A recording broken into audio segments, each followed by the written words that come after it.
Sometimes when I'm thinking about us, before we got lost and we parted, back to back we would carry on and we'd do anything for what we started. But this time we could break. I'm running dry, everything's the same. We'll try tonight. This time we're not safe and sound, not safe and sound. What if I'm no good for you? What if you're no good for me? Yeah. What if I'm no good for you? What if you're no good for me? Yeah. Sometimes when I'm reasoning about us, I know you got me, it's so effortless. Back to back we would carry on and we'd do anything for what we started. But this time we could break. I'm running dry, everything's the same. We'll try tonight. This time we're not safe and sound, not safe and sound. What if I'm no good for you? What if you're no good for me? Yeah. What if I'm no good for you? What if you're no good for me? Yeah. What if I'm no good for you? What if you're no good for me? Yeah. What if I'm no good for you? What if you're no good for me? What if I'm no good for you? What if you're no good for me? What if I'm no good for you?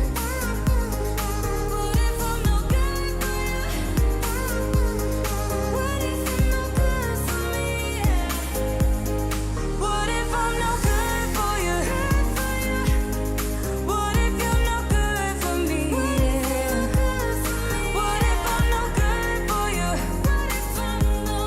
What if you're no good for me? What if I'm no good for you? What if you're no good for me? What if I'm no good for you? What if you're no good for me?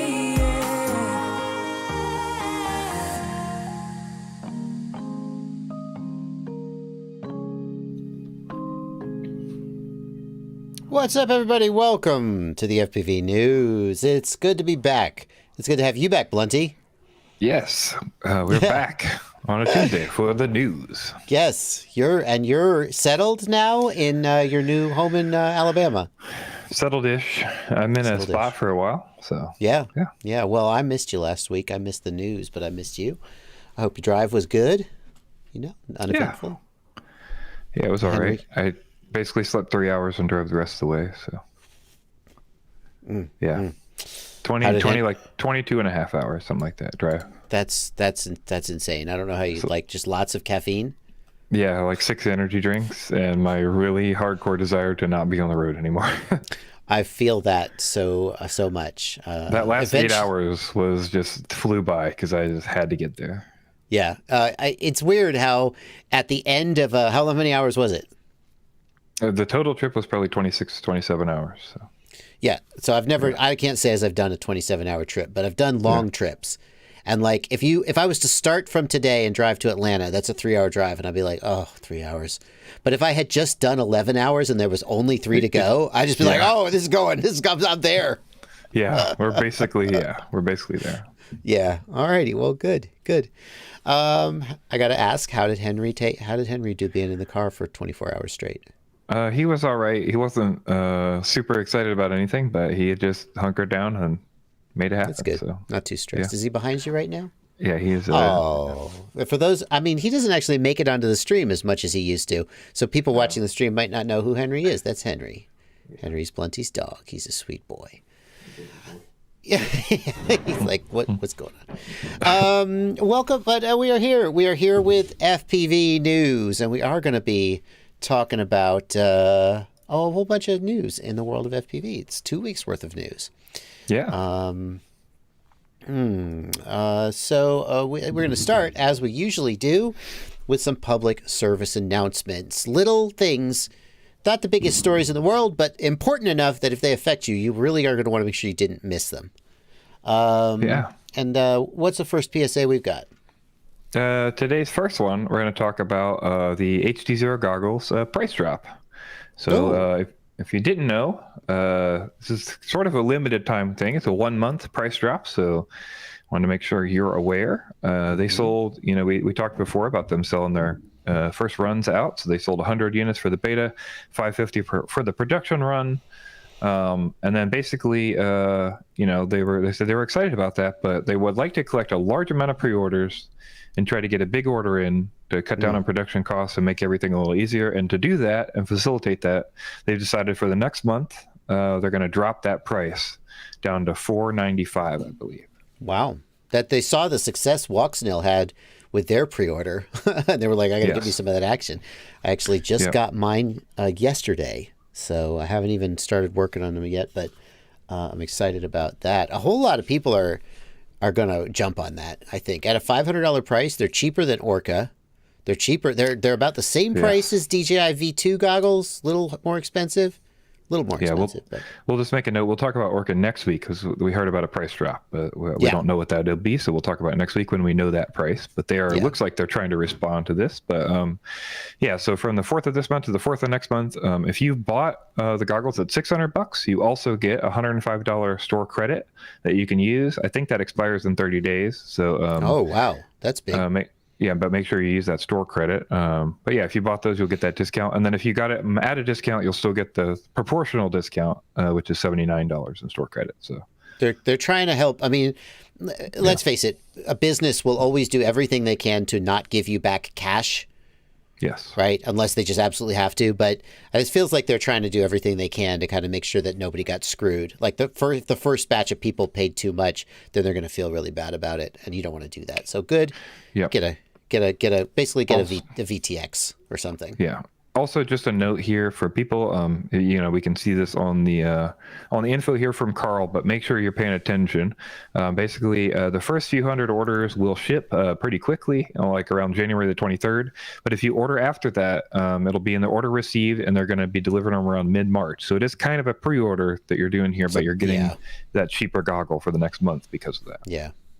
But hopefully, get a lot more users out there. Sorry, Billy, what? They've just also got those bundles on the screen too, in case you're interested in buying. They've tried to do just similar to the Walksnail stuff, some roll-in bundles, so you can get some other stuff for cheap too. Nice. And they are only selling direct through their own HDZero store. I know that there was some news we covered a while back with certain retailers saying that there wasn't enough margin, and they were not willing to meet the MAP, the minimum advertised price. They were raising the they were going above the recommended price, the suggested price, and there was some friction there. It sounds like Carl has solved that. Solved for some value of solved that problem by just not having a distribution channel and selling direct. Which I guess that cut out the middleman, save money, whatever. Yeah. Yeah, I mean, if it works for them, I mean, like we've always talked about, HDZero's main goal is not making money from hardware. They're getting hardware produced so that everybody has HDZero on hand. So eventually they can sell a bunch of these chips. Yeah. So I think that's, again, his goal. He saw the demand for the first set, and he saw some of the orders, I'm sure, coming in after that. And there was an idea there probably in their mind that it would work out for them to, try to do this big run and try to do some kind of lower manufacturing cost run. So, hopefully that works out for them. I mean, for anybody who's interested in analog goggles that can support analog and high quality analog better than other goggles that want to use modules, with their goggles, that's got built-in HDZero for the $495 currently. You can also plug in Walksnail or, to that thing with no issue. Yeah. So like this is, I haven't done my review yet. Yeah, go ahead. Yeah, one more thing before I forget. They did also update the goggles to get 100 hertz mode for the Walksnail to support it. So we have to give credit for that. Yeah. This is the only goggle today that will do the 100 hertz mode with the Walksnail VRX. Yes. Literally, this is arguably the best goggle that isn't the Dominator HD to use with the Walksnail system. It's super, like, obviously I haven't done the review yet, but I have opinions. if you are interested in any wireless or digital HD system other than, sorry, to start again. If you're interested in any FPV system other than DJI, these goggles couldn't be in contention for being the best choice. And having the flexibility to pick and choose. You could spend $500, I think. What do they come down to? $495? $500 $500 on these. Another $100-something on a Walksnail VRX. Another $100-something. Okay, you're going to be in like $800 by the time you're done. You could have a rapid fire module, a Walksnail VRX, and an HDZero receiver, and you could do any gosh dang type of FPV you want. You have a zillion things hanging off the goggles, I guess, but yeah, it's very interesting. It'll be interesting to see also like where this pushes the rest of the market. If we see some other goggles fall in price, compared to this, like we said, we saw that Orca's teasing a lower price. So it'll be interesting to see where they land, and yeah, what this does to the rest of everybody. So yeah, the goggles my goggles didn't come with foam on them, as somebody in the comments is asking. The reason for that, I think, is that there are two faceplates, and the faceplates are interchangeable. So once you decide which faceplate fits your face the best, then you'll put the foam on. Yeah, don't worry about that. Anyway, very exciting. I'm late to the party because I only just got the goggles, but I'm looking forward to reviewing those. And it's nice to see HDZero trying to build that user base. I think if there's anything we learned from the Caddx VRX presale, it's that there's a lot of value in building a user base of people who now want to buy your VTXs and your cameras. Anyway. Yeah. Used market for Orca is plummeting, says Dozer FPV.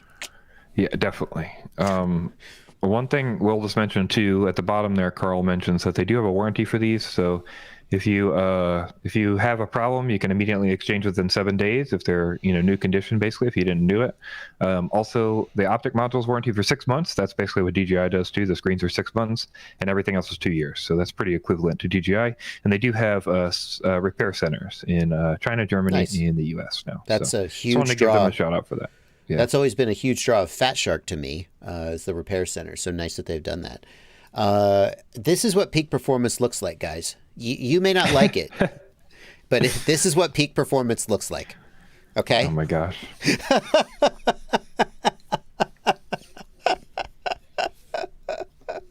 I wish I could see your face. Okay, you're smiling. All right, moving on to the next story. Betaflight drops support for FrSky. Betaflight, this is not the story. This is what everybody freaked out and said. But Betaflight will no longer support FrSky. Wow, that's a bold move. Yeah, everybody freaked out. There's a big hullabaloo about this. That's not what happened. I'm being sarcastic. That's not the story, and I think people are still confused about how this works. So Betaflight actually put out a new statement today, and we're going to read all 3 of the announcements to you and kind of give you an idea of what's actually happening here.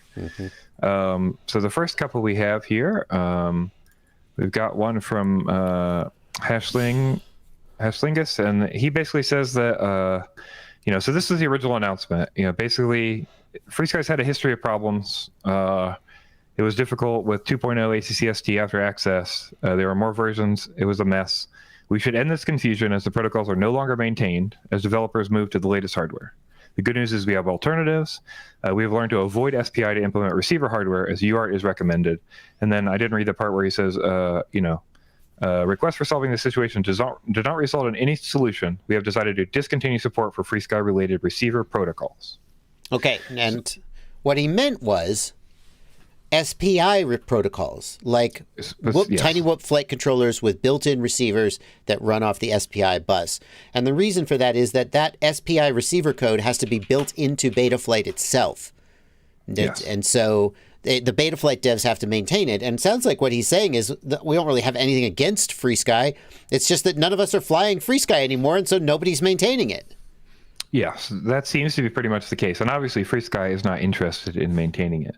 So if we pull up that same image there real quick, we can also see that we got another post from a dev there that says, for clarity, this is restricted to SPI, like we said, serial-based S-Bus, F-port, etc. remain supported. Obviously, other things support those as well, and those will be normal things. This won't happen before 4.4, so this is kind of planned for 4.5 if at the earliest, because it's a large change.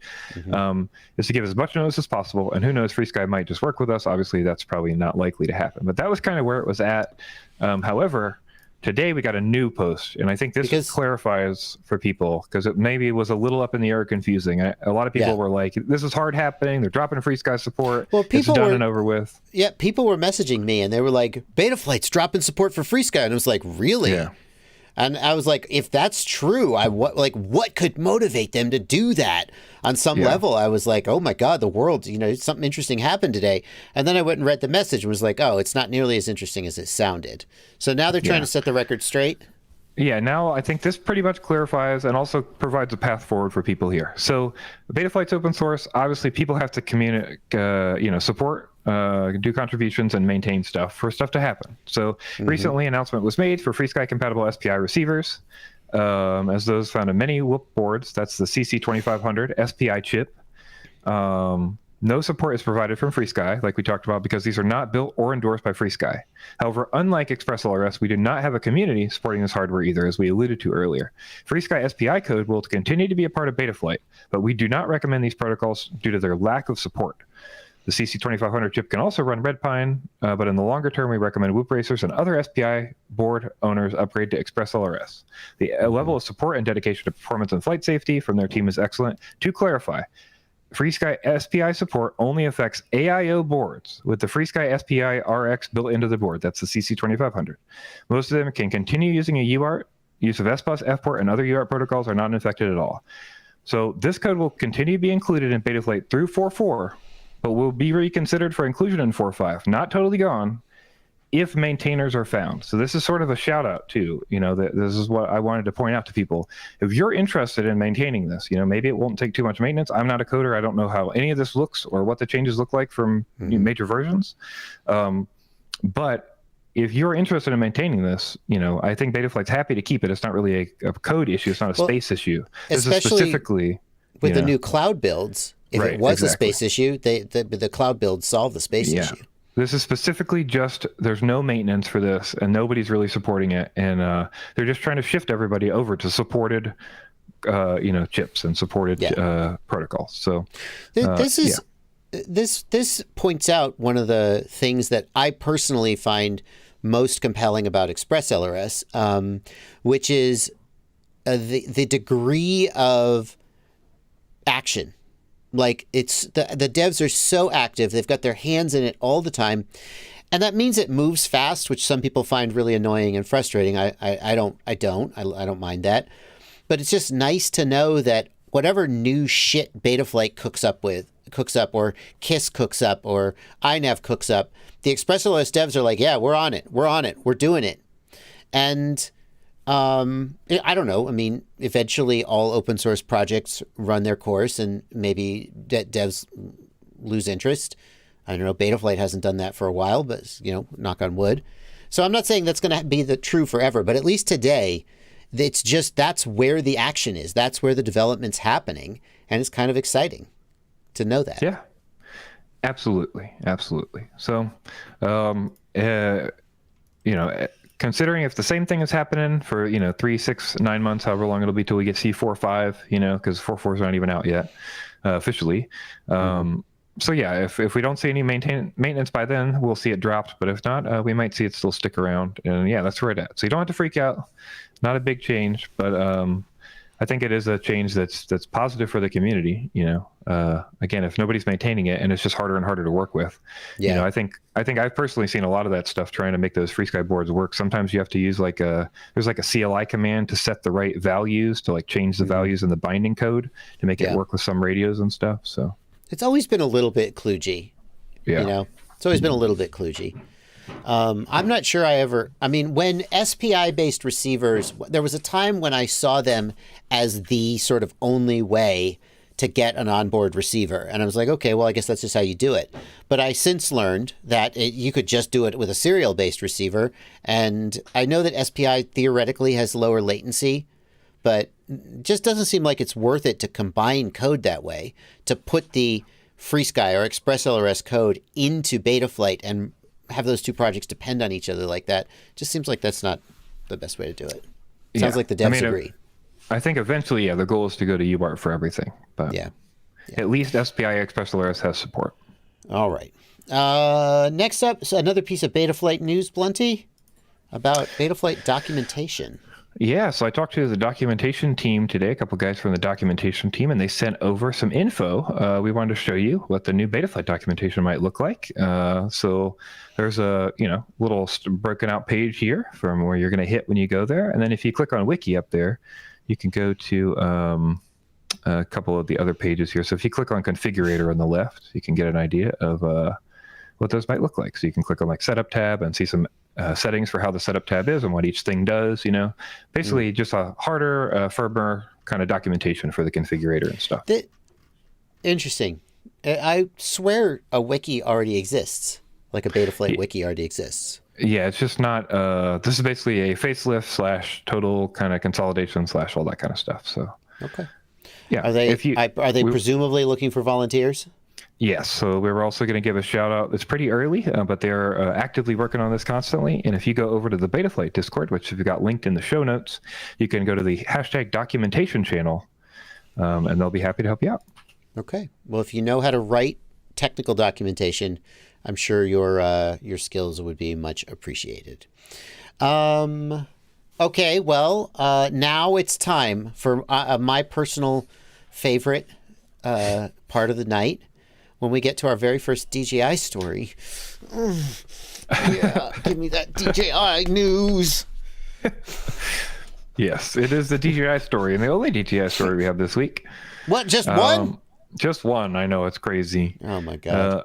But DJI has added a much requested feature. If you click that picture real quick for us, that second one, we'll get a good idea of that. They sent out an update that people were pretty excited about. We got some features from the 03 that were finally added, including 4K 30, 2.7K 30, 1080p 30, but also DJI Goggles 2 can now do 4K 120, 2.7K 120 and 1080 120 at the air unit. Now that was something that people had requested, but because there was a limitation on the frame rate in the Goggles 2, it was sort of locked, and you could only fly that 100, and you would only record at 100 as well. And just to be clear, the reason this is desirable is that the higher the frame rate, the lower the latency, all else being equal.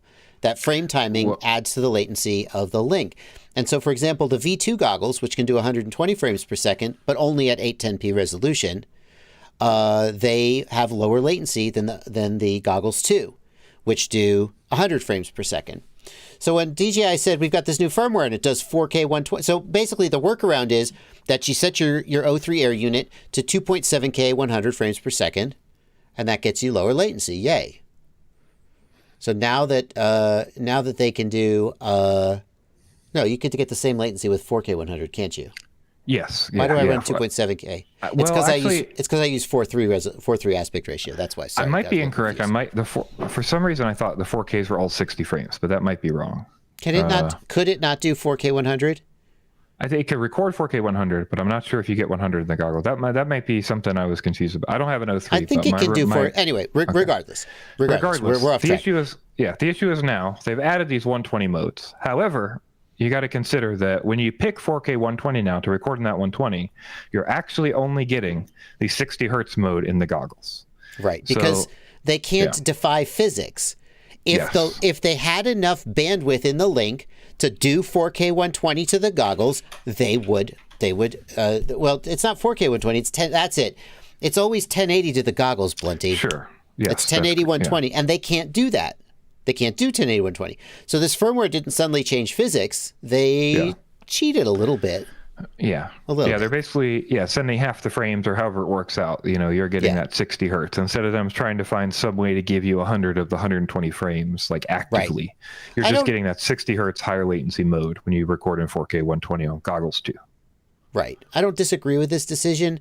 At the end of the day, this is a good solution. It's just like so many DJI things. When they deliver it to you on a plate, they're like, I got 4K 120 for you, baby. And you're like, you did? And they're like, yeah, check it out. And you're like, wait a minute. I wanted 120 in the goggles, DJI. You knew that, right? And they're like, what? You asked for 4K 120.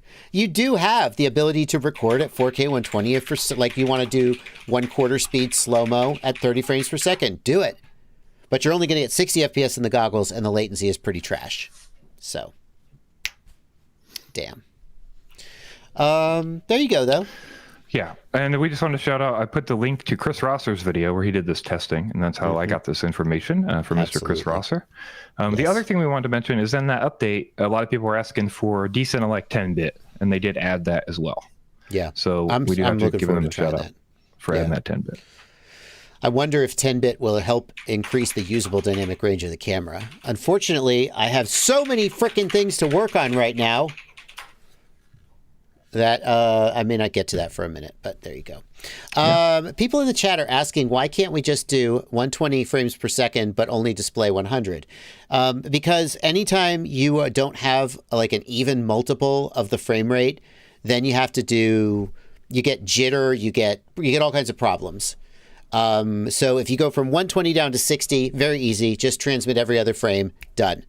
But if you tried to do, you can't send 10/12ths of a frame. That's not a thing. Yeah, you could skip frames and then you get off timings, which you know that's something you could do, I imagine, but it's not really something that is typically is done, I guess. Right. Yeah. So okay, still very cool. Yeah. And if you have the V2 goggles, then you do in fact get 4K 120. Let's not forget that. Yeah, so the V2 goggles still have that advantage of in 4K 120, you're getting a low latency link at 810p, but you're getting that low latency link at 120 versus if you're using the goggles 2, you're getting 1080 at 60 when you run that 120 recording. So. Yeah. Mr. D, it doesn't matter whether the frames are dropped at the video transmitter or at the display device.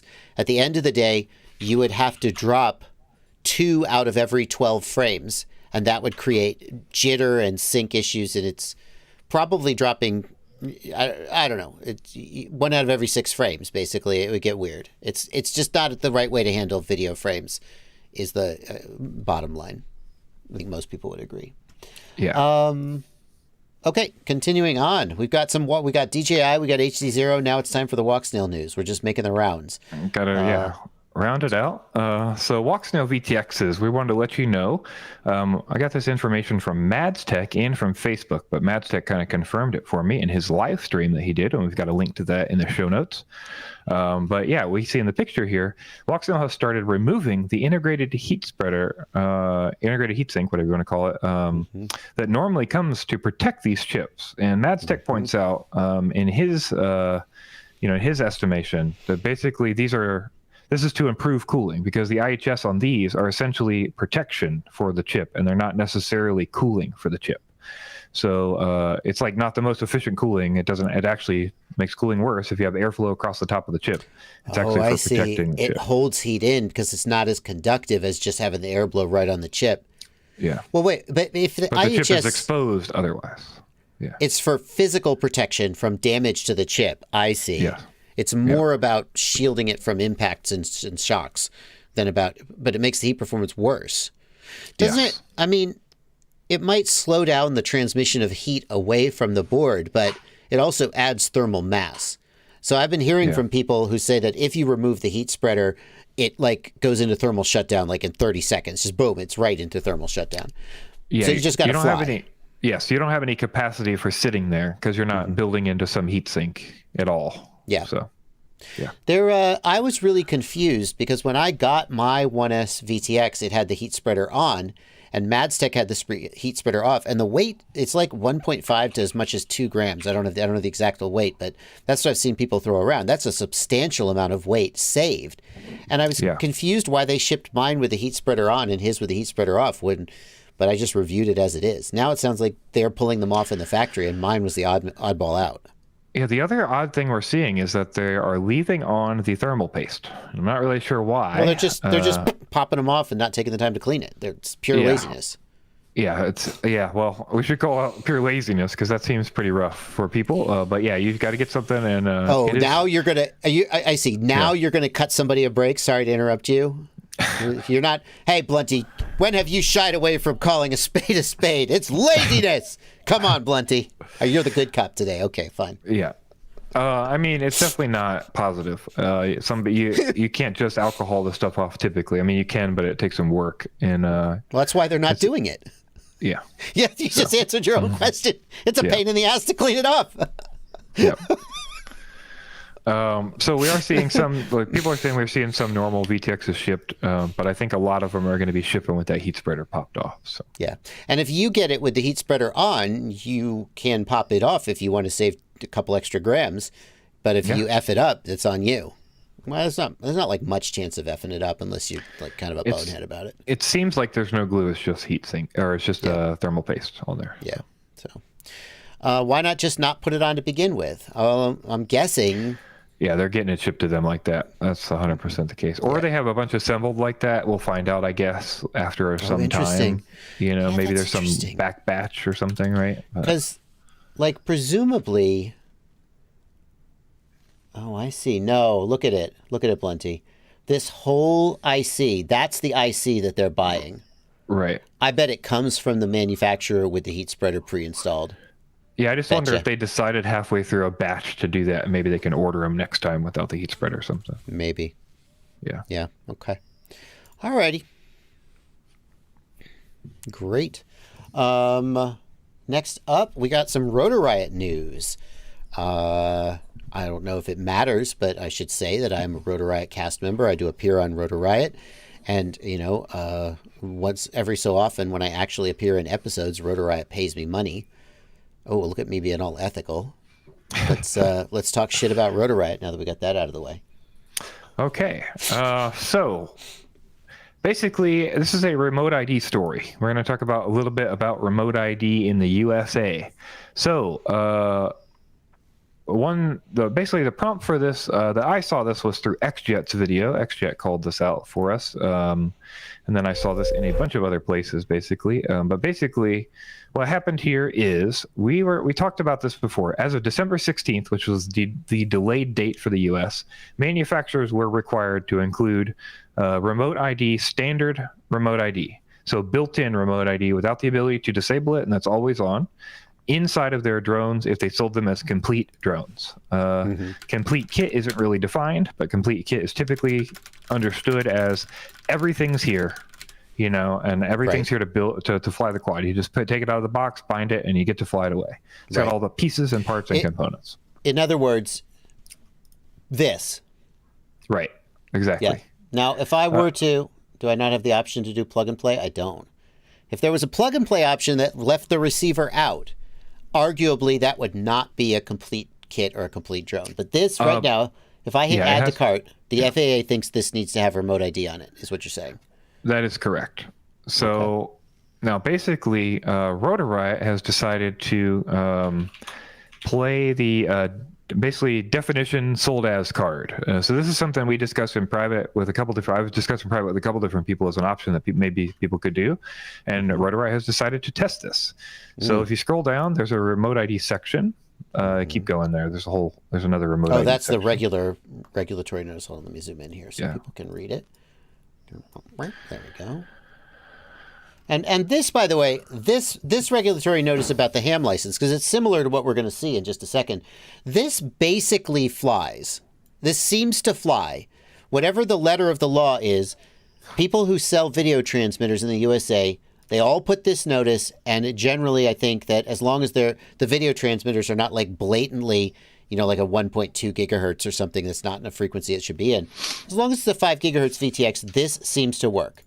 You have to comply. It's up to you. We're just selling this to you, and you do what you need to do. And now they're going to try this with remote ID. Yes. So their remote ID statement reads as, the FAA now requires most drones flown in the U.S. national airspace to have remote ID capability. This drone product does not comply with standard remote ID requirements and is therefore only intended only for use outside U.S. national airspace. That's ONAS, and that is a recognized FAA term, in case you didn't know. Such areas include FAA recognized identification areas, those are FRIAs that we've talked about before, and indoor spaces. It is your responsibility to ensure the use of this product complies with remote ID requirements by flying ONAS locations or by installing a remote ID broadcast module. And then they provide links to FPVFC's website and FAA's website about how to do this. This is, I mean, I wish them, I hope this works.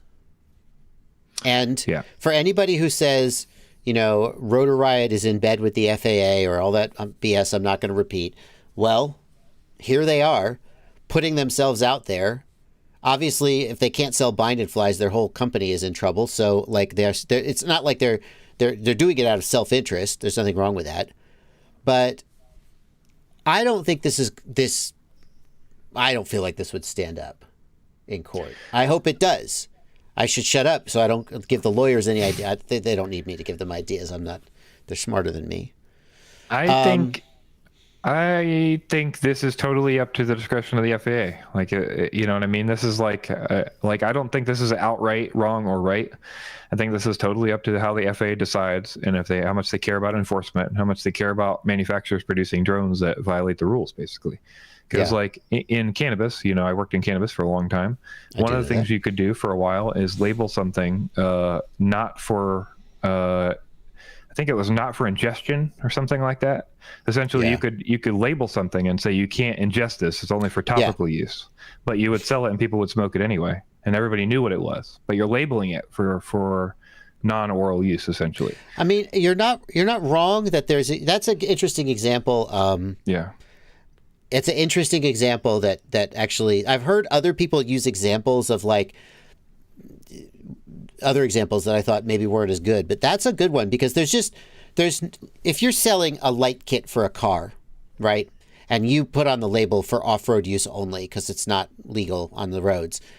There are other potential uses for a light kit, you know. It feels like there's some gray area there and they're just saying if you put it on your car, that's on you. But cannabis, like, everybody knows what you're going to do with the cannabis. And the government, the federal government, is a lot more interested in enforcing those rules. And if that worked, then I guess it's plausible that this could work. I'll say the feds are pretty hands-off with cannabis. The feds really don't touch. It's all state. Yeah, that's interesting. You're right. I actually, it shows what I know about cannabis. But the state marijuana enforcement division basically decided that was okay, you know. Yeah. So, Mr. Anderson says that XJet did a follow-up video with a response from the FAA where they said it doesn't matter.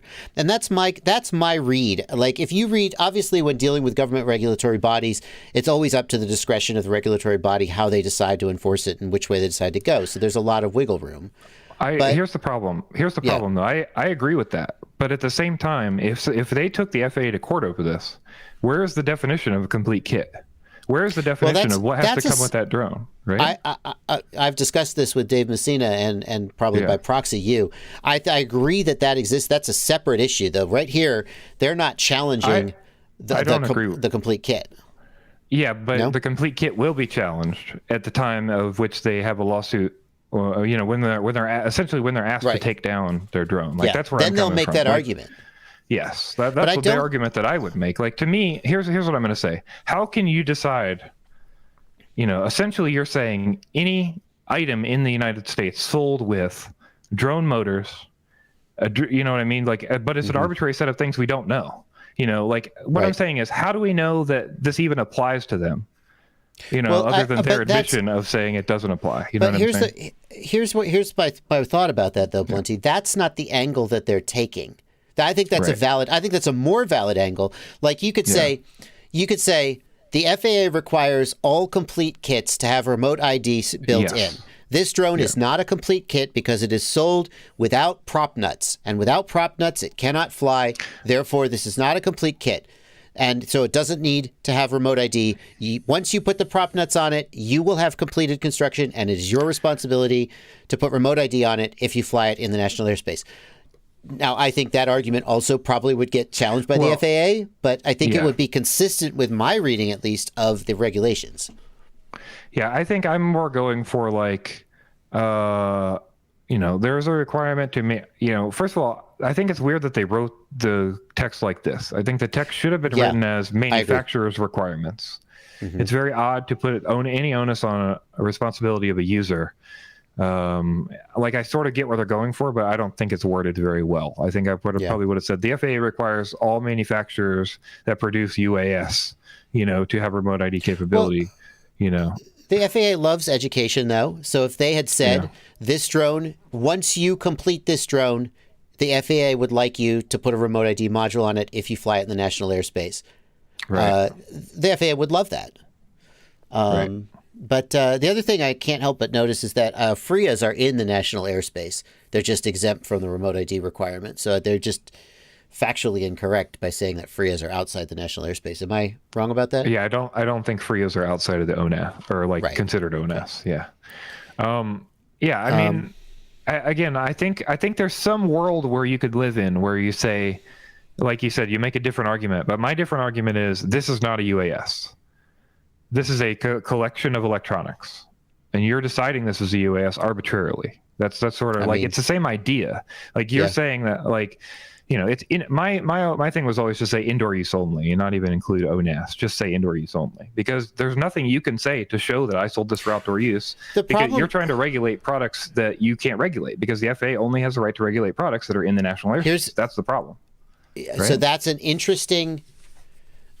Obviously, Blunty, now we're just sort of lawyering ourselves around in circles. And frankly, you're more qualified than I am because you're a member of the FPV Freedom Coalition and you eat, drink, and breathe this stuff. But that won't stop me from arguing with you just for fun. They define an SUAS in a specific way without regard to whether the SUAS is used in the national airspace. They define an SUAS as anything that could be used in the national airspace. And then they say, if you sell an SUAS, then it must have remote ID. Long story short. And that sounds like that starts to be like an overreaching sort of thing, right? I mean, isn't that kind of the arguments that Race Day Quads made and lost? Well, in some respects, but they were saying that, I don't know. I think that was a different argument. That argument was, do you have the right to police the airspace down to the grass? Mm-hmm. I think the argument is, do you have the right to police products that could or could not be in the airspace? I think that's a valid. Yeah. I think that's valid. So. Regardless, kudos to Rotor Riot for. I mean, it's not like they had much choice. The alternative was there is no way that Rotor Riot could actually sell standard remote ID drones in the form that they are. They could sell DJI Mavics, but not their own kits. You could. You're just going to add weight and complication and probably cost for implementing, and then they have to do tracking for the modules, and it's a whole thing, right? Yeah, it's a huge amount of record keeping. They all have to have GPS and stuff, and And every time they made it, they'd have to submit their builds to the FAA for a declaration of conformance, or what's the compliance. Compliance. Yeah. And then anytime anything about the build changed, they'd have to resubmit it for a new DOC. It's just not going to happen. So kudos to Rotor Riot for trying to and they're the first that I've seen to try this. Yeah. And we'll see if they get slapped. Yeah, Bruce points out Horizon Hobby still selling as normal, but they could be manufactured before that December date. So it's sort of up in the air to know whether they're actually going to do something about it or whether they're just going to ride it out. And Bruce also points out probably nobody's going to care about this until it's on the users to actually have modules, and then it'll start rolling out. So here's my ultimate opinion, though. Okay. I think that, this is my opinion, not the FPVFC. I think that it's very likely that we'll see a cease and desist, and then they'll just stop. You know what I mean? Yeah. I don't see this as an enforcement action. I see they're going to get an email and maybe a cease and desist letter, and they'll be said, "Hey, this doesn't fly. Please stop selling these." And they're not going to fight. They're not going to get fined per thing. They're not going to get I don't see any of that sort of I don't think I see an example being made of them. If you look at the FCC, and obviously it's a different department, but when the FCC went after who's that? Horizon Hobby, is that right? Well, they went after Get FPV, and they went after Hobby King, I believe. Hobby King, that's what. Yeah, so the Hobby King that they're now finally suing for the money took years and years and years, and they said they contacted them 13 times, and they had all these records of communication. And Hobby King basically totally said, "We're not working with you. We don't care. We don't believe it." We know the FAA's MO when it comes to violations, and they always, in every case I've heard of, they start with a polite phone call and maybe a letter. 100%. And then and then you really have to try hard for them to try to sue you and slap you with a lot of fines. So yeah, no, I don't think, and then I think if that happens, Rotor Riot will, well, then I think we're going to come to the question of what is a complete kit. If I leave the receiver off, is it a complete kit? If I leave the prop nuts off, is it a complete? Like I could make the argument that a prop sold with a quadcopter sold without props is not a complete kit, because a complete kit is defined as everything needed to make it fly, essentially. That's not the exact definition, but yeah, but my impression of I know the complete FAA kit wouldn't like that. Yeah, my impression of complete kit is essentially everything that needs to be made to fly. So like you need the motors, you need the flight controller, you need the ESC, and you need the receiver, right? Yeah. You don't need a camera, you don't need a VTX. You need props. You do need props, but the question is, are utility items like that? Oh, like do those count? What if I sell it? What if I sell it without a battery, Blunty? You can't fly it without a battery, Blunty. It's not a complete kit. I mean, this should be defined. That's part of the problem, right? Yeah, and it's going to take a lawsuit probably to actually define it. Okay, well that's a good story. We got a few more good stories, including we're going to talk about another X-Jet story, another RC model Bruce Simpson story about that CAA report with the fake drone image that went around. But before we do that, let's take a second and let's pay the bills with our pluggables. In fact, we're going to start with my website. The ultimate FPV shopping list is at fpvknowitall.com. I should probably register ultimatefpvshoppinglist.com, but okay. Mr. Anderson, the FAA can say that no battery included is still a complete kit. But if that's not what the actual wording of the regulation is, then there's an opening there to challenge them if anyone has the desire and the means to do it. Sorry, I was supposed to be doing pluggables. Ultimate FPV Shopping List is my list of recommended parts in lots of different categories. If you're looking for what I would recommend or what to buy in a given category, go to fpvknowitall.com and check it out. Blunty? Yeah, also my website, it's blunty.com, where you can check out my Patreon and give me some money every month if you'd like to support what I'm doing, or you can get some troubleshooting from me for $50 an hour. I'm happy to help you with whatever you got going on. I've been a little out of commission, obviously, because I've been moving, but I should be able to do that in the next week or so. So yeah, very nice. And we want to tell you about Joshua Bardwell live stream clips. Yeah, that is. Go ahead. I curate the live stream clips channel where I go through and look through all your Q&As and our news, and I pull out relevant clips that people are excited to check out and see. And we got some juicy ones recently when you gave us the advantages of ExpressLRS over Crossfire. That one did pretty well. 5K views. That's not bad. Good things coming in Betaflight 4.4. So if you don't get to watch all of every live stream, or if you're just trying to find a specific highlight that maybe Blunty pulled out, get over onto Joshua Bardwell livestream clips. Love to have you as a subscriber over there. We kind of plateaued around 7,000 subscribers. I mean, we broke 7K, but I guess it's still going up. It's just the higher you get, the slower it looks like it's going. Well, we had some days off too, so we did hit 1 million views on the channel recently. But we had some days off, so we only did 1 clip a day, and I think that 1 clip a day YouTube is not as happy to promote. Yeah, you gonna start doing shorts, Blunty? There's no shorts. Shorts shelf up here. Yeah, we discussed shorts a little bit. Maybe. I hear that shorts are huge, and they're going to be put into the creator program, so you can actually get paid.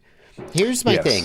You and I, we don't have to have this discussion right now, but I always wonder whether it's a good idea to create shorts that are just cut from other content instead of doing original content. I feel like if you're going to do it, you should do it. Yeah. I don't know. I don't know. Yeah. Maybe people can let us know what they want. If you want to sit there and watch some shorts. Yeah. You want to see me when you're and here comes Joshua Bardwell in your face? I don't know. Okay. That's our pluggables for today. Now we're back to the news. Yeah. Hang on. We just got a super chat. Sorry, Blunty. We got a $10 super chat. It relates to the last story. Since we're at a break point, I'll go ahead and read it. Garrett Pickens, thanks for a $10 super chat. Horizon Hobby is selling bind and flies still, but they're ready to flies they took the battery out of. I work for a hobby shop. That's what I noticed on the order page so far. I guess we'll see what happens. So they're going to try and argue that removing the we infer that removing the battery means they don't have to have standard remote ID. We'll see if that holds up. Yeah. Okay. Okay, Blunty, sorry. Go ahead. Next up, we've got another XJet, like you alluded to. We got another XJet video. He drew our attention to a CAA report, where the CAA report was using a stock image. We were able to figure out, I mean, you mentioned that in your live stream, that this was a stock image. Mm-hmm. And basically it's on a safety report where they talk about, possible issues with drones and things. Oh, did they take the report down? Yeah, they reposted the report without the image after there were complaints. Because, well, that further takes the wind out of this story, in my humble opinion. Yeah. So basically, Bruce alleges, and some other people have alleged, that because this image was here, that it was malicious. And the idea is that, essentially they use this report because news articles will pick up on these images and people will read these safety reports and they'll see the images and they'll assume like, hey, this is something that could happen and it's dangerous and this happened and a drone's overtaking an airliner, all these, this is dangerous, 30,000 feet, oh my God, what could happen? Mm-hmm. Those sorts of things. People who are uneducated or don't know or who just want to spread malicious intent might share these images and, and show people these, and obviously people can spread and many people can get the wrong idea. Well, and Blunty, I'm of two minds about this. I don't know how to say this in the most respectful way possible, so I'm probably going to fail, and I'll feel bad about that. But I'm also just going to speak my mind. I have so much respect for Bruce Simpson, for everything he's done for FPV and on the RC hobby, and many times I think he does in fact fight a good fight that is worth fighting, and I'm glad that he has the energy and the desire to fight that fight. I also sometimes feel like he is spoiling for a fight and maybe and gets fired up about something maybe to a degree that I think is a little bit, I'm like, okay, Bruce, it's not that big of a deal, is it? Now, I suppose when you've been punched by regulatory agencies for as long as he has, maybe you're a little sort of gun shy, But when I first saw this, my first thought was, okay, I want to look at the report. And I looked at the report and they didn't say, here is an incident that happened. They weren't actually lying about the image. They were just talking about safety reporting in general. And this was just an illustration that somebody slapped on the page because it was in context in their mind. And the image, as you pointed out, was a stock image from Getty Images, so they didn't even make the image. And yes, someone might see that and think it was, but then it turns out that they removed the image, and they apparently, according to someone in the comments, have implemented policies to prevent this from happening again. So, yeah, no news, right? I don't know. Yeah. To me, I think that, what is the term? Never attribute to malice what it can be attributed to ignorance or whatever the way to say it is. I know. And I think most likely what happened, and it sounds like they're saying this from saying the policies are going to change, is essentially they argued about all the text. The text was decided and put in a document. They passed it off to an intern or some outsourcing. That intern or outsourcing was put in there, formatted it all out into a report, put in the clip art, sent it back. Nobody checked it, or somebody scanned it and didn't really look at what was there, and then they used it. Yeah. And as we can see, they retracted that image, and now they have decided to put out a statement to say, hey, we're not going to do this again. We're going to make sure this doesn't happen. Sorry about that sort of thing. So to me, I definitely lean on the side of this was an accident. I could see why people would think this might be malice, and hey, they're pulling back now because people got called them out or whatever. However you want to look at it. I definitely think that could be a valid thought process here. But like I said, I think that typically this stuff is just ignorance or accidents. Yeah. And nobody's really paying that much attention. So there are cases, and XJet points them out, where there have been straight lies by entities, by sometimes government entities, about the damage and the threat of drones. he listed a case where a helicopter struck an object, and they released a picture with a drone on the ground near the helicopter, implying, or maybe outright stating, I don't know, that the drone had caused the damage to the helicopter. It later turned out it hadn't. So he's not wrong that this kind of thing happens. But it feels like in this case, the CAA, I mean, not like I want to stand up for the CAA and go, yes, regulate me harder, daddy. But it just seems like in this case, it's not as big a deal as people. And people freaked out. I got the reason we're covering this is because I got so many messages from people going, can you believe what happened here? And I'm like, yes, I do believe what happened. It's just lazy. It's just laziness. And it doesn't mean that it doesn't have harmful effects potentially, but it's not all that. Okay. Yeah. But if he hadn't, I gotta say, if he hadn't started shit about it, they probably wouldn't have taken it down. Damn it! I mean, we don't know that is the case, right? Maybe a nicely worded email would have also had it taken down. Oh. So. He started shit. People got fired up. They wrote a shitload of letters to the CAA, and it was enough to get them to take notice. Damn it. It turns out he did the right thing. Okay, anyway. I'm speaking only for myself here. Yeah, I think maybe a nice email would have also done the same thing. But. Okay. Geeks Vana says CAA took it down directly from our video. Well, maybe Geeks Vana gets the credit and not Bruce. Well, anyway. All right. Next up, we're going to talk about the Yolo FC. What's the Yolo FC? So we talked about the Yolo FC back in 2021, pretty early on in the run of the show. And the Yolo FC is a project by CRTeens. He is the guy who you might see on the Discords, who's been working on this. But basically, the Yolo FC is a open source entire basically flight controller prototype everything. So essentially, once this is all done, they'll have release schematics and ability to make your own flight controllers from the bottom up. With everything included, basically a across-the-board flight controller. That's totally open source, which we haven't really seen happen before. Yeah, lots of flight controllers run Betaflight or iNav or ArduPilot, etc., all of which are open source.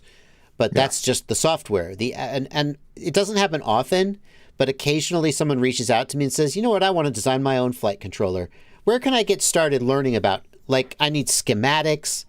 I need to know about part selection, and there really isn't an open source flight controller because all the manufacturers keep that information to themselves.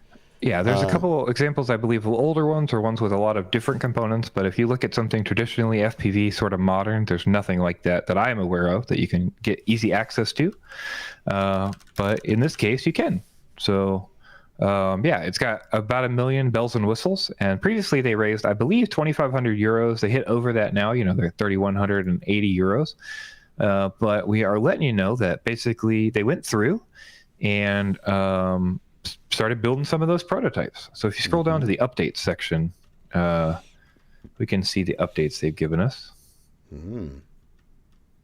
Lots of different examples of what this flight controller might look like, but today we've got an update.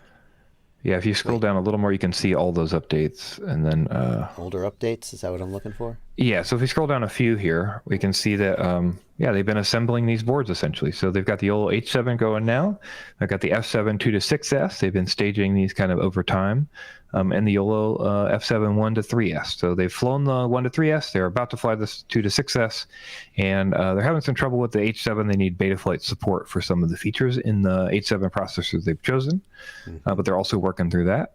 But basically, one of the things we wanted to bring your attention to is in this process, there were some issues with component selection and routing and things like that.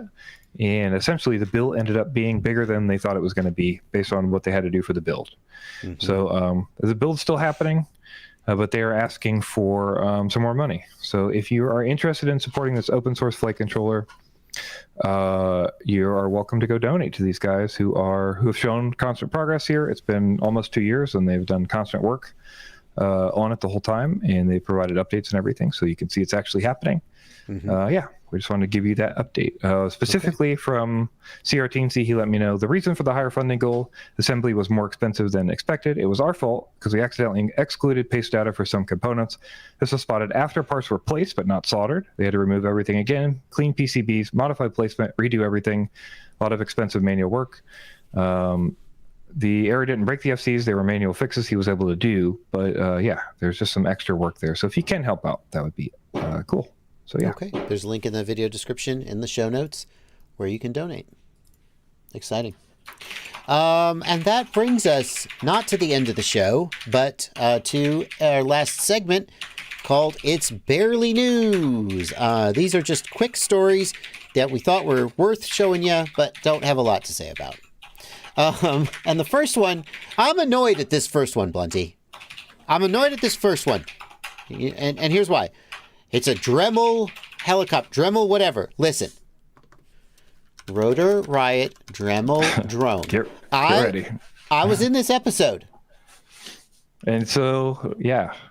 So you know from this episode that you cheated. You know that you cheated. Shut up. You are supposed to be on my side. Oh, look at that. Look at that handsome devil. Look at that handsome devil. This is actually why I decided to grow a beard. Because look. I know this is not on topic, Blunty. Okay. Here's me. Okay. There was me. And then here I am. Damn it. Damn it. I can't get myself on camera. Okay. Fine. And then look at that majestic Swede. Why did we cheat, Blunty? How did we cheat? Because you didn't use the motor in the Dremel. Okay, I would like to say that was David Winterstall's project. That he was the one who made all those design decisions, and I was just appearing in the episode. No, you're right. Well, we didn't. We used a 3S battery, a brushed. We actually did use the motor. We drove the motor with a brushed ESC and a 3S battery. So it wasn't like the stock gearing, or I don't know what he did, but it wasn't just an unmodified Dremel tool. Fine, you're right. Well, Mr. Schriepel has built an essentially unmodified Dremel tool helicopter. So he's gone and done, so used the controller inside of the Dremel and all that kind of stuff. And he's referencing our video. That's nice. And, you pay respect, Peter Schriepel. He's mentioning how you guys didn't do it, legit. He's not paying respect. He's actually just taking the piss out of us. He's honoring his previous, the previous comers to this idea. So I saw his angle grinder airplane. I don't think I've seen this one. God damn, this guy's good. That's how you get 2.17 million subscribers. You actually have talent and skill and creativity, and just sit behind a computer and talk shit all day. Oh man. Well, anyway, just re-examine my whole life. Okay, I gotta go watch this. We will. There's a link in the video description, of course. Yeah. Next up, we've got something we can't show you because we're going to get probably a content strike for it, unfortunately. I'm going to show it. We do. I'm going to show it a screen grab. Yeah, we wanted to let you know, though, that we do know that Taco Bell has a drone commercial. If you don't know, Taco Bell has a commercial where we've got two guys ostensibly flying drones. Looks more like standing around looking like they're flying drones with pasted drones above them. But regardless, we got guys with DJI goggles on and DJI controllers or iFlight controllers, whichever. Yeah. And it looks like, we're referencing FPV drones, which is pretty cool. It does look like they actually flew two drones over these guys' heads. They're wearing the gear. They're flying their drones. Then they get hungry. They order some Taco Bell. Then they eat the Taco Bell. And I just like to, can I freeze frame this without getting a copy strike? I felt like this shot was a little bit gratuitous. It's like, do I really need to be literally up in this guy's mouth? I feel like they're trying to equate the idea that FPV is some kind of close-up or something. Like, you think, does this shot really need to be this close? No, the answer is no. Like, come on. They are also playing the crap out of this commercial. I've seen this commercial so many times on YouTube and TV and all kinds of places. And then they go back to their flying. And this guy's like missing. He's putting his hot sauce on this, but he can't see. He can't see because he's got his FPV goggles on. Am I right? Idiot. The other guy agrees with you. Yeah. Those are DJI controllers. Their antennas are folded. Anyway, FPV in the news. We can't play it because we'll get it. I'm sure I mean, even those still frames might be enough to get a copy, not a copy strike, but a copyright claim. But I didn't play any video, and hopefully 1 frame per second is enough to get away with it. But we can't show it to you, but we want to acknowledge that it exists. Yep. It's in the video description if you'd like to go watch a commercial. $2 chicken burrito, sign me up. Oh my God. I'll eat a Taco Bell taco, but I'm not going to pretend it's good. I'm not going to pretend it's good. I mean, it depends on the state you're in. how is the Taco Bell in Alabama? No, I mean the state you're in. The state you're in. I understand now. Sorry, I missed that. Yeah. Like, you give me some 4 a.m. drunken Waffle House. Yeah. That's heaven. Yeah. Next up. Okay. Next up, drone deliveries are happening, and Glendale, Arizona residents are not happy about it. I'm sorry. My bad. You're right, as usual. I was like, no, that's not the next story. So, yeah, we've heard a lot about drone delivery, but unfortunately, Glendale residents in Arizona have asked Walmart to stop their drone delivery service because they don't like it. It sounds like a hornet's nest that's been kicked up, says Mike Baxter. Right. Yeah, that's about right. Yeah, that sounds about right. So, yeah, people do not like them. I kind of say we should have expected this. I kind of expected this. Yeah. This adoption is going to take some time for people to get used to that noise. That is for sure. Yeah. Someone will complain about anything that happens. Yes. But, fortunately, Walmart has never been too concerned about, doing things that are bad for the local community. So it'll probably, and using their massive money and influence to get their way in local politics. So I think it'll be fine. Yeah, I'm curious to see if the FAA or somebody will have any concern over this sort of thing. Like one parallel I think about is cannabis. When we originally had cannabis laws, we did not have a smell ordinance. And then after many, many complaints, we started getting a smell ordinance. And there's actually a legal amount of ppm of cannabis smell you can have at the roadside. And if you violate it, you're in violation of a new odor ordinance they added. So who knows? Maybe we'll get some kind of noise ordinance that's global, or maybe it'll be regional. So I thought the smell was like part of the appeal, right? Not to the residents in the area who now have a new smell that's all over their house. Fair.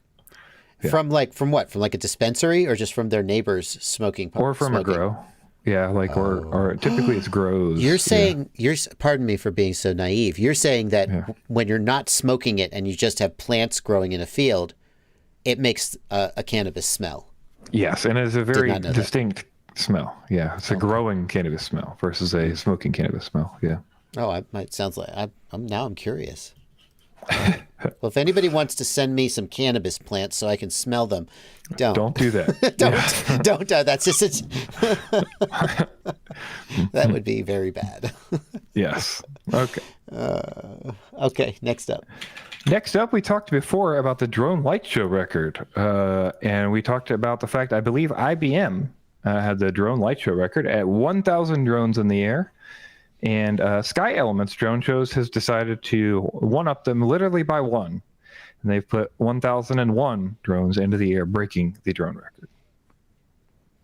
Nice. Yeah. Wow. So I'm going to let you know about that.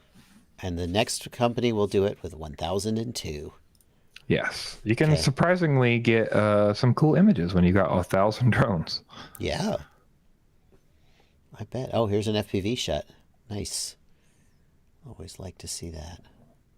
Jesus Christ. This is just the beginning, Blunty. Like, think back to like the 64 by 64 pixel LCD black and white display on, a freaking, calculator from the 80s. And you were like, whoa, that's cool. And now we have, 4K OLED. This is that. In 20 years, if civilization hasn't collapsed by then, then this is just going to be ridiculous. Yes, it is. Okay, it's getting wild. All right. UK, I love your titles. You were in a little bit of a mood this week when you wrote the titles. I don't know. Hold on, you skipped one. Hold on, we got one more. God dang it! Okay. The next one that we've got up is Amazon is doing drone deliveries in California and Texas. So Arizona is saying to stop. Amazon has finally started. Amazon's been trying to do this for a while. And yeah, they've kicked into full gear doing deliveries in California and Texas. We've talked before, their goal is to get a higher weight.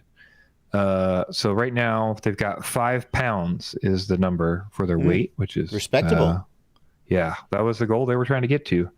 But they do not list that I've seen here a actual operating range on these guys. Originally, I think it was 5 pounds at 10 kilometers or 8 kilometers, something like that. So it's interesting. It looks like they're trying to take advantage of some airfoil lifting surfaces, but they haven't really built a VTOL wing.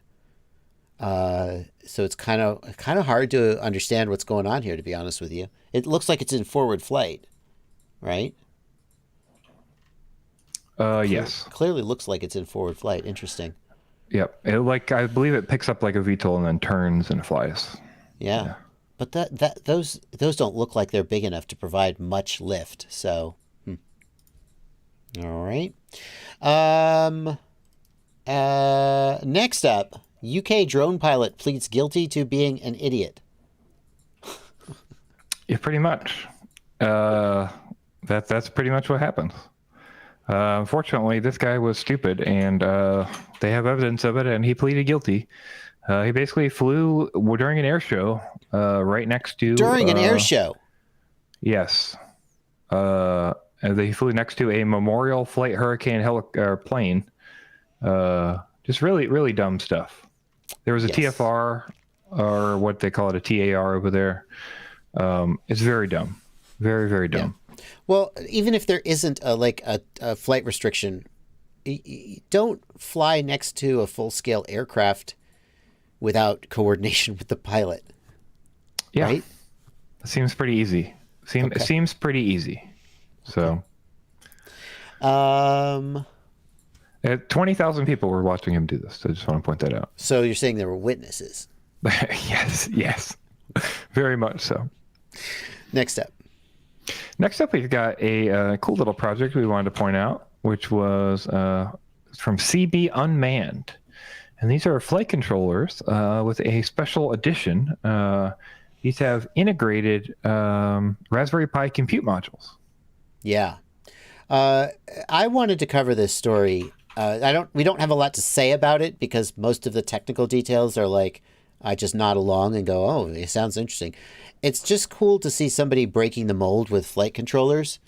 Maybe it's because I spend all my time in the Betaflight world. Like in the RGPilot world, I think Raspberry Pi is not that unheard of, but it's really cool to see this integration of the flight controller, the Raspberry Pi carrier board, and so on. And it really opens up, Zoe was working for a long time ago, years ago, at a company that was doing a Raspberry Pi-based iNav little 3-inch. And it could do just all kinds of crazy, interesting stuff with sensors and inputs that flight controllers don't usually have. So when I heard this, I thought, this guy's a smart cookie, and they're doing something really interesting. So I just wanted to shine a little light on that. Yeah, if you click on that real quick, if you click on that CM405FC on the left, it just shows basically the goal here is it's taking that compute module and shrinking it down into this sort of compact setup that's got a purpose-built ESC that snaps together with it and stuff. And yeah, so pretty cool. Very cool. Very cool. Last up, we've got the Mobigital 03. And it's barely news because on the one hand, it's just a 75 millimeter tiny whoop with a naked 03 on it. So what is there to say about it? But on the other hand, this is the smallest, lightest 03 quadcopter I've ever seen. I think it may be in contention for the record. Mr. Shutterbug somewhere leapt out of bed and started working on it. Very cool. Major guts to disassemble your 03 like this, but okay. sir. And we got a link to the full video down in the video description. It's showing how he sets it up, how he lightens it, how he builds it. You could follow along. And we got flight footage. Well, surely we got flight footage, right? Come on. You son of a bitch. I don't think there's flight footage here. You son of a... How dare you? I'm not subscribed to you, but I'm gonna subscribe and I'm gonna unsubscribe. He's got another video. If you click on his channel, you could see. You better give me flight footage of this damn thing, Dax. That second video there, yeah. It needs to be in there. Dax, come on, man. You got to give the people what they want. 75. I want to hear these motors. Oh nope, it's music. I want to hear these screaming 75mm motors. That's pretty impressive. I mean, the video is an 03. How did he get the camera down to that weight? Jeez. Anyway, I guess we'll have to watch the video and find out. We go back. I sense a tone. Over there on your side of the. Alrighty. Well, I'll be finishing the stream alone. Fortunately, the stream's already over. So. Alrighty, guys. That's gonna do it for this week. Yeah, that's it. Don't forget, if you've got news, send it to news@fpvknowitall.com. You can find it right there on the screen. We'd love to give you some, take your news and let other people know about it. So, yeah. Thank you guys a lot. We'll be back next week. Yeah, we shall return. Alrighty. Have a great evening, everybody. Yes. Take it easy, guys.